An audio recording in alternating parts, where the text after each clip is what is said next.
তো গাইস, এই কথাটা আমরা সবাই জানি যে দুনিয়ার সব থেকে শক্তিশালী জিনিস হলো মায়ের ভালোবাসা। এক মা তার সন্তানকে বাঁচানোর জন্য যে কোনো পরিস্থিতি সহ্য করতে পারে, কিন্তু কেমন হবে যদি ওই সন্তান খারাপ হয়ে যায়? তো মায়ের অবস্থা কি হবে এটা হয়তো আপনারা বুঝতে পারছেন। আর আজকের মুভিটাও ঠিক এইরকম। তো চলুন আজকের মুভিটা দেখা যাক। মুভি শুরু হয়ে আমরা একজন মহিলাকে দেখতে পাই, যার নাম হলো কেট। কি অদ্ভুত নাম, তাই না? মহিলাটি সকালবেলা উঠেই কান্না করছে, কারণ তার বন্ধু কিছুদিন আগেই কার অ্যাক্সিডেন্টে মারা গিয়েছে। সে বিশ্বাস করতে পারছে না যে তার বন্ধু কার অ্যাক্সিডেন্টে মারা গিয়েছে। কেটের কাছে তার একটি ফার্ম হাউস রয়েছে, যেখানে সে অনেকগুলো ঘোড়ার দেখভাল করে এবং ঘোড়াদের রাইডও করত। এতে ক্যাট হর্স রাইডিংও দিত, মানে আপনি কিভাবে ঘোড়া চালাবেন এই কাজটাই করত কেট। যদিও বা তার বন্ধু মারা যাওয়ার কারণে সে লাইসেন্স দেওয়া বন্ধ করে, যার কারণে তার কাছে টাকা পয়সা কামানোর মতো কোনো অপশনসই ছিল না। তাকে এত বড় ফার্ম হাউস সামলাতে গেলে টাকার অনেক প্রয়োজন ছিল, কিন্তু তার কাছে কোনো টাকাই ছিল না। একদিন কেট তার ফার্ম হাউসে বসে গান শুনছিল। তার কাছে একজন ডিলার আসে। আসলে ক্যাটই তাকে আসতে বলেছিল। তখন ওই ডিলার বলে, তুমি আমাকে কেন ডেকেছো? তখন কিট তাকে ফার্ম হাউসের বাইরে নিয়ে আসে, দেখায় যে ফার্ম হাউসের ছাদ ভেঙে পড়ছে, তো তুমি এটাকে ঠিক করে দাও। ডিলার বলে, ছাদ তো আমি রিপেয়ারিং করে দেবো, কিন্তু এর জন্য $9,000 টাকা লাগবে। $9,000 কথা শুনে কেট অনেকটাই চিন্তিত হয়ে যায়, কারণ তার কাছে এতগুলো টাকা ছিল না। তাই সে তার এক্স হাজবেন্ডের কাছে দেখা করতে যায়। তাকে সে অনেকদিন আগেই তালাক দিয়ে দিয়েছে। তার এক্স হাজবেন্ডের বউ এবং বাচ্চাও রয়েছে। কেট তার হাজবেন্ডের কাছে যখন টাকা চায়, হাজবেন্ড বলে, তোমাকে আমি আগেও অনেকবার টাকা দিয়েছি, আর যদি তোমার কাছে টাকার এত বেশি জরুরি, তাহলে তুমি ওই ফার্ম হাউসটাকে বিক্রি কেন করে দিচ্ছ না?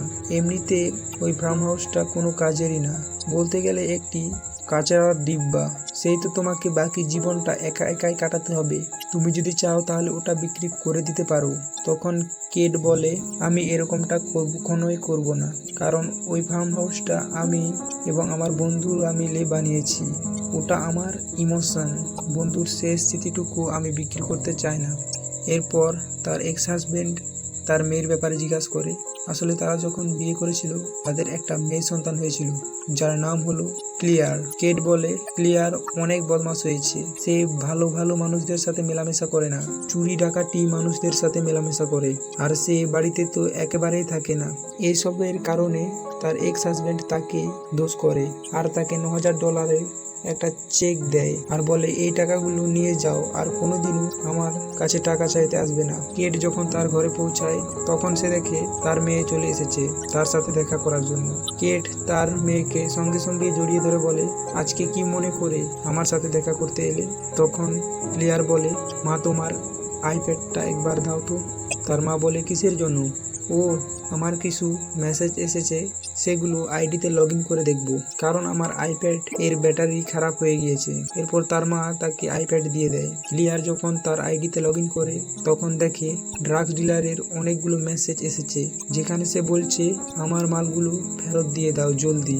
এর মানে ক্লিয়ার অনেকগুলো ড্রাগস চুরি করে পালিয়ে এসেছে, এখন তার মায়ের কাছে রয়েছে। আর মা এবং মেয়ে মিলে সারাদিন অনেক এনজয় করে। রাতের বেলা ক্লিয়ারের একজন বন্ধু তার বাড়িতে চলে আসে। ক্লিয়ার তার বন্ধুকে বলে, তোমার সাহস কি করে হলো আমার বাড়িতে আসার? তার বন্ধু বলে, আমরা যেই জিনিসটা চুরি করেছি ওটা তাকে ফেরত দিতে হবে, আর না হলে সে আমাদের মেরে ফেলবে। তার মানে সে ড্রাগসের কথা বলছে, আর না হলে ড্রাগস ডিলার আমাদেরকে মেরে ফেলবে। একদিন আগে আমাকে মারার হুমকি এসেছে। কেট যখন তাদের দুজনকে দেখতে পায়, তখন বলে, তোমাদের মধ্যে কি কিছু হয়েছে? ক্লিয়ার তাকে কিছুই বলে না। ক্লিয়ার তাকে কিচ্ছু বলতে চাইছিল না। রাতের বেলা সে তার বন্ধুর সাথে গাড়ি নিয়ে বেরিয়ে যায়। এরপর রাতের বেলা কেট যখন ঘুমাচ্ছিল, তখন সে একটি আওয়াজ শুনতে পায়। এরপর সে যখন ওখানে চেক করতে যায়, তখন দেখে তার মেয়ে বাড়িতে চলে এসেছে, কিন্তু সে মদ খেয়ে এসেছে। তাকে দেখে কেট ভীষণ চিন্তিত ছিল। তাড়াতাড়ি তাকে সে বেডরুমে নিয়ে যায় এবং ঘুম পাড়িয়ে দেয়। সকালবেলা কেট তাকে সমুদ্রের ব্রিজে নিয়ে আসে, কারণ তার সাথে কিছু কথা রয়েছে। ক্লিয়ার তার মাকে, কালকের ব্যাপারে আমি আপনাকে কিছুই বলতে পারবো না। এরপর তারা দুজনেই সাঁতার কাটার জন্য পানিতে চলে যায়, যেখানে তারা খুব চান করে এবং মজা করে। আর এখানে আমরা দেখতে পাই কেট তার মেয়েকে কতটা ভালোবাসে এবং কেয়ার করে। দুপুরবেলা যখন ক্লিয়ার বাইরে বসেছিল, তার সাথে দেখা করতে আসে ড্রাগস ডিলার আর ক্লিয়ারকে জিজ্ঞাসা করে আমার মালগুলো কোথায় রয়েছে। ক্লিয়ার ভয় পেয়ে বলে, আমি জানি না তোমার মাল কোথায় রয়েছে। তখন সে তার বন্ধুকে দেখতে পায়। আসলে তার বন্ধুই ড্রাগস ডিলারকে এখানে নিয়ে এসেছে। এবার ড্রাগস ডিলার ক্লিয়ার এবং তার বন্ধুকে মারতে শুরু করে। তখন কেট ওখানে এসে ড্রাগস ডিলারকে থামায়। ড্রাগস ডিলার বলে, তোমার বেটি আমার একটি জিনিস চুরি করেছে, সে যদি আমাকে ফেরত না দেয় তাহলে আমি তাকে মেরে ফেলবো। এটা শোনার পর কেট ভয় পেয়ে যায়। সে বলে, আমি পুলিশকে ফোন করছি। পুলিশের কথা শুনে ড্রাগস ডিলার ঘাবড়ে যায়। ফিলহাল তো সে এখান থেকে চলে যায়। এরপর কেট তার মেয়েকে বাড়িতে নিয়ে জিজ্ঞাসা করে, বলো তো বেটি, তুমি কি আসলে তার কি কোনো জিনিস চুরি করেছো? কিন্তু ক্লিয়ার তার মাকে এখনো কিছু জানায় না। রাতের বেলা তারা যখন আবারও নিজেদের বাসায় ফিরে, ক্লিয়ার দেখে তার বন্ধু এসেছে তার সাথে দেখা করতে। এটা দেখে তার মায়ের খারাপ লাগে। সে ক্লিয়ারকে বাসার ভেতরে নিয়ে যায়। তাকে বলে, খারাপ কাজ ছেড়ে দাও, তোমার বন্ধু এবং তোমরা কি কাণ্ড করছো, এগুলো খুব খারাপ কাজ। তাই লাস্টবারের মতো বলবো, তুমি এগুলো থেকে দূরে থাকো। ক্লিয়ার বলে, মা, আমি আমার বন্ধুকে অনেক ভালোবাসি, তাই আমি তাকে একলা ছেড়ে দিতে পারবো না। তারপর সে বলে, আমার $10,000 লাগবে, আমি জানি না, তুমি যেখান থেকে পারো নিয়ে আসো। এই কথা শোনার পর তার মা চিন্তায় পড়ে যায়। রেগে গিয়ে তার মা দরজা বন্ধ করে বসে থাকে। ক্লিয়ার সে এত বদমাশ মেয়ে, সে তার মায়ের পিছু করে তাকে মারার জন্য। যখন সে জানতে পারে তার মা ভেতরে লক করে বসে রয়েছে আর আমি ভেতরে যেতে পারবো না, ক্লিয়ার তার বন্ধুকে বলে, মায়ের কুকুরটাকে চুরি করো, যদি আমার মা টাকা না দেয় তাহলে কুকুরটাকে মেরে ফেলো। এই কথাটা শোনার পর কেট ভীষণ ভয় পেয়ে যায় আর সে দৌড়ে কুকুরের কাছে যায়। তখন সে তার মাকে পিটতে শুরু করে। এরপর তার বন্ধু তাকে নিয়ে চলে যায়। কেট তার মেয়ের কাণ্ড দেখে খুব কান্না করে, যার কারণে সে রাতে ঠিকমতো ঘুমাতেও পারে না, কারণ তার মেয়ে অনেক লোভী হয়ে গিয়েছে টাকার বিষয়ে। তার মেয়ে টাকার জন্য সবকিছু করতে পারে, যেটা আমরা একটু আগেই দেখলাম। তার মাকে সে মারধর করছে। যাই হোক, পরের দিন কেটের সাথে দেখা করতে আসে তার বন্ধু। সে তার বন্ধুকে দেখেই খুব খুশি হয় এবং সে তার মেয়ের ব্যাপারে তাকে সবকিছু জানায়। তার বন্ধু তাকে বলে, ও মাই গড, তোমার মেয়ে তো অনেক বিগড়ে গিয়েছে। তোমার কাছে যদি টাকার প্রবলেম হয় তাহলে তুমি হর্স রাইডিং এর লাইসেন্স দিতে আবার শুরু করছো না কেন? আর তাতে মানুষের হর্স রাইডিং শেখাও হবে আর তুমি পয়সাও কামিয়ে নিবে।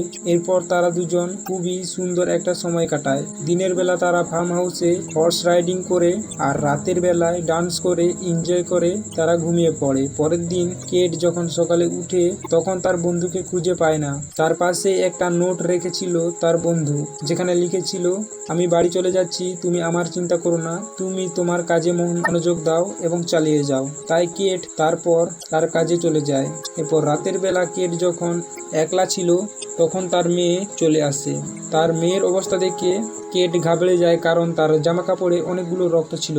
আর সে যখন তার গায়ে হাত রাখে তখন বুঝতে পারে তার মেয়ে খুব ভয় পেয়েছে। এই বিষয়ে যখন মেয়েকে জিজ্ঞাসা করে, তার মেয়ে বলে, আমি আমার বন্ধুর সাথে ঝগড়া করছিলাম, রেগে গিয়ে একটা বড় পাথর দিয়ে তার মাথায় আঘাত করি আর সে ওখানেই মারা যায় আর আমার কাপড়ে তারই রক্ত লেগেছে। এরপর তার মেয়ে কান্না করতে করতে বলে, আমি পুলিশের জেলে যেতে চাই না মা, তুমি আমাকে যেভাবেই হোক বাঁচাও। আর তার মা তাকে বলে, তুমি ওই লাশটাকে কোথায় রেখেছো? ক্লিয়ার বলে, লাশটাকে আমি গাড়িতে রেখেছি। কেট যখন গাড়িতে দেখতে যায় ওই লাশটাকে দেখে তার হোশ উড়ে যায়। এরপর তার মেয়েকে বলে, তোমাকে চিন্তা করতে হবে না, আমি সবকিছু সামলে নেব। সবার প্রথমে তাদের কাজ হলো লাশটাকে ঠিক জায়গায় রাখা, যাতে পুলিশ জানতে না পারে। বাট এই কাজটা যতটা সহজ মনে হচ্ছে ততটা সহজ না। যদি এদিক ওদিক হয় তাহলে তার মেয়ের এই কেসে ফেসে যাবে। আর একজন মা হয়ে কখনোই চাইবে না যে তার মেয়ে জেলে থাকুক। আর তার মেয়েকে বাঁচানোর জন্য সে যে কোনো কিছু করতে পারে, কিন্তু সে তার মেয়েকে খুব সাপোর্ট করে। এরপর সে ওই লাশটাকে নদীর ধারে নিয়ে যায়। সবার প্রথমে ওই মেয়েটির মোবাইল সে ভেঙে নদীতে ফেলে দেয় আর এরপর নৌকা দিয়ে মাঝ নদীতে নিয়ে যায়। লাশটাকে নদীতে ফেলার আগে পাথর দিয়ে সে বেঁধে দেয়, যাতে লাশটা উপরে ভেসে না আসে আর লাশটা ডুবে যায়। লাশটাকে ওখানে ডুবিয়ে দিয়ে সে ঘরে চলে আসে। আমরা দেখতে পায় সে এখনো একটু ভয় পাচ্ছে।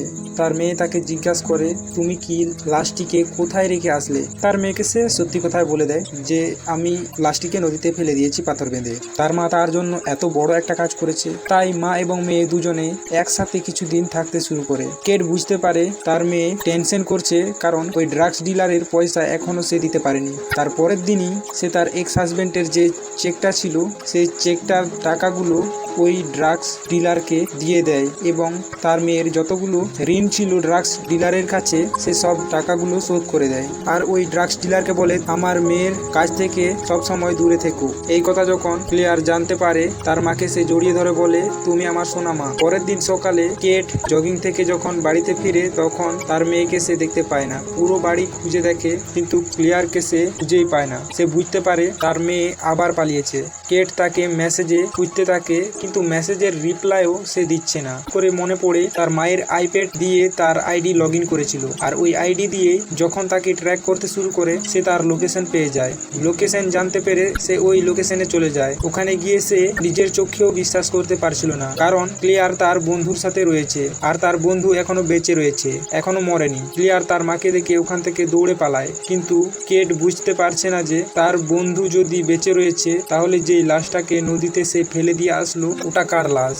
এই জিনিসটাই জানার জন্য সে তার মেয়ের আইডির মেসেজ পড়তে শুরু করে, চেক করতে শুরু করে, কিন্তু ওখানে স্পেশালি সে কিছুই বুঝতে পারে না। পরের দিন সে ওই নদীতে যায় এবং নৌকার সাহায্যে লাশটাকে খুঁজতে শুরু করে, কিন্তু লাশটাকে সে কোথাও খুঁজে পায় না। বাড়িতে এসে এরপর তার বন্ধুর রেকর্ডিং হওয়ার ভিডিও সে দেখতে থাকে। আসলে তার বন্ধু মারা গিয়েছে, যেটা দুঃখে সে এখন কান্না করছে, কারণ ওই বন্ধুটা যখন বেঁচে ছিল তখন সে মন খুলে হাসি খুশি থাকতে পারতো, আর এখন দেখো সে অনেক টেনশনে আছে। এরপর সে তার আরেকটা বন্ধুকে ফোন করে এবং তার মেয়ের সমস্ত বিষয়ে বলে।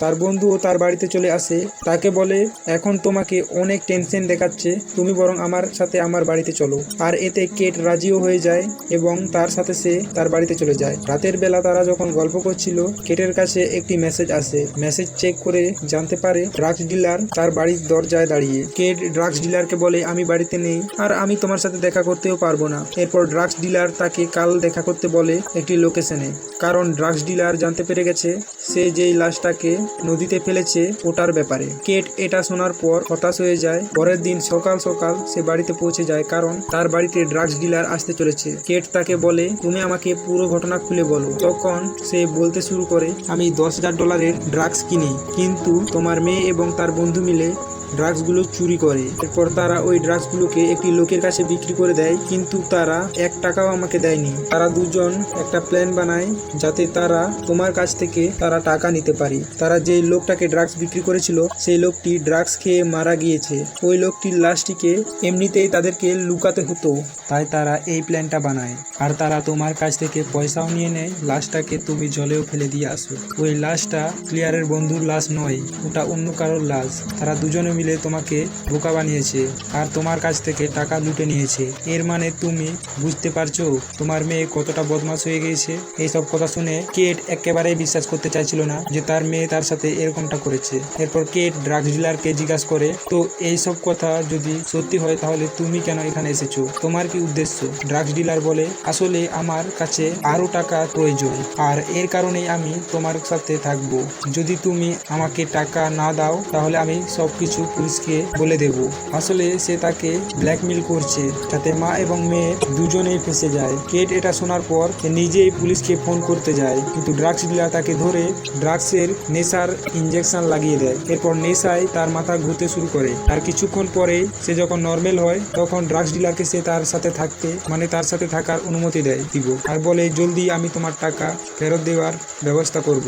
ড্রাগস ডিলার তাকে জিজ্ঞাসা করে, তুমি এতগুলো টাকা কোথায় পাবে? কেট উত্তর দেয়, আমার ফার্ম হাউসের ইন্স্যুরেন্স এর কিছু টাকা রয়েছে। পরের দিন সে ইন্স্যুরেন্সের কিছু কাগজ তাকে দেখায়, তার কাছে $1,00,000 ইন্স্যুরেন্স রয়েছে ওই ফার্ম হাউসের। ড্রাগস ডিলার বলে, এটা তো খুব কম টাকা, তোমার কাছে কি ঘোড়ার মধ্যে কোনো ইন্স্যুরেন্স করা রয়েছে? কেট বলে, হ্যাঁ, 2 ঘোড়ার $25,000 ইন্স্যুরেন্স করা রয়েছে। এটা শুনে ড্রাগস ডিলার খুবই খুশি হয়ে যায়। সে বলে, ঠিক আছে, ওকে, এদিকে 1,00,000 আর 25,000 এইসব টাকা ট্রান্সফার হয়ে গেলেই আমি টাকাগুলো নিয়ে চলে যাব। তখন ড্রাগস ডিলার দেখতে পায় তাদের ফার্মে একটি মহিলা এসেছে। কেট বলে হয়তো সে রসুন নিতে এসেছে, আমি বরং তাকে দিয়ে আসি। ড্রাগস ডিলার বলে তুমি হয়তো ওখানে তাকে সবকিছু বলে দিবে, মানে তাকে সন্দেহ করছে, তাই সে নিজেই যায়। ড্রাগস ডিলার মহিলাটিকে বলে জলদি এখান থেকে চলে যাও।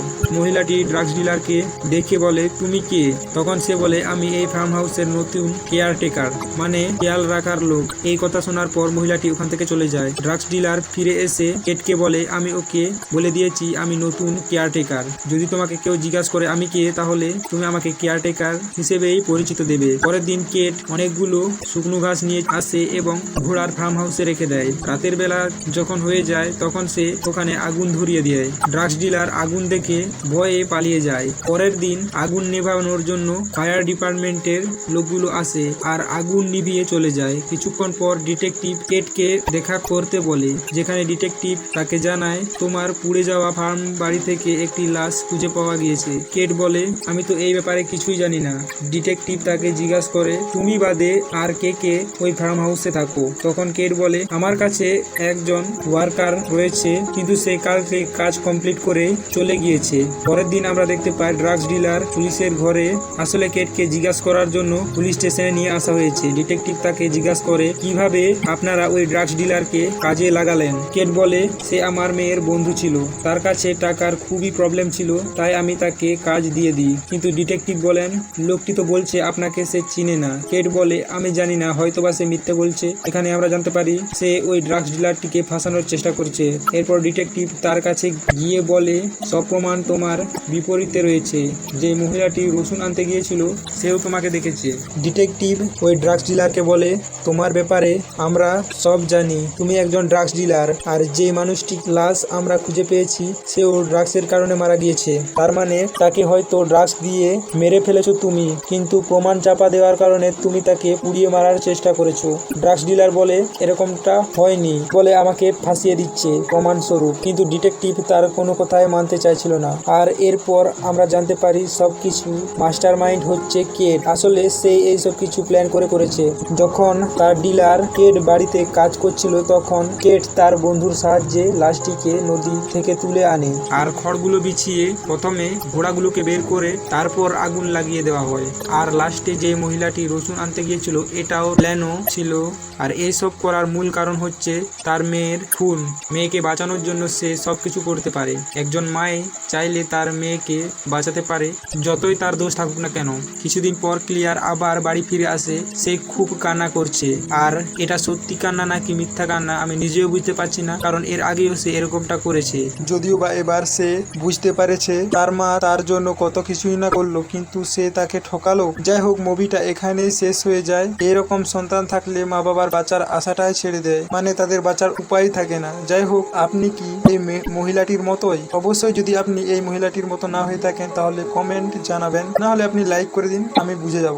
আর এইরকম বড় বড় ভিডিও বানাচ্ছি মানে আমারও অনেক কষ্ট হচ্ছে, তাই বলছি ভাই আমি একটা সাবস্ক্রাইব তো ডিজার্ভ করি, ঠিক কিনা? তাই আপনারা জলদি সাবস্ক্রাইব মেরে দিন। দেখা হচ্ছে পরের ভিডিওতে।